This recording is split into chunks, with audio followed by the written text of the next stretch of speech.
In national news, we're learning more information about what happened at a holiday parade and the suspect accused of driving an SUV that plowed through that parade. This is in Wisconsin. That community, Waukesha, held a vigil to support the families of the 5 people who were killed and those that were injured. Kelsey Kernstein has the latest.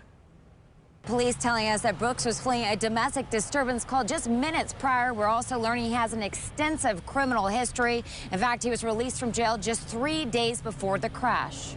New details surrounding the criminal history of the man police say was behind the wheel of the red SUV driven through the Waukesha Christmas parade. Darrell Brooks faces 5 counts of intentional homicide for the deadly incident. We actually had a squad and barricades up, and he drove right through the barricades and the officers.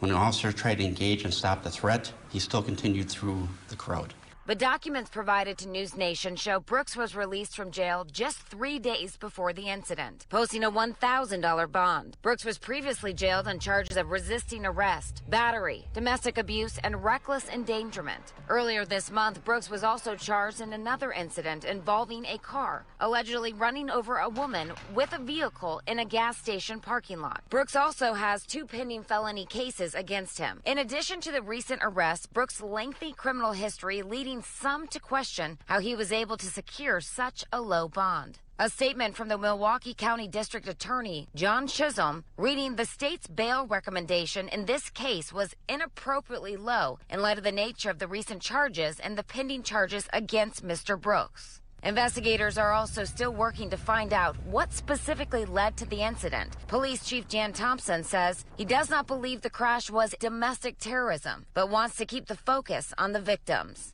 And the 5 victims who died, several of them members of the Milwaukee Dancing Grannies. 79-year-old Virginia Sorensen, 52-year-old Tamara Durand, and 71-year-old Leanna Owen. Also among those killed, 81-year-old Willem Hospel and 52-year-old Jane Kulik. And we do know here in Waukesha, a large attendance in last night's vigil.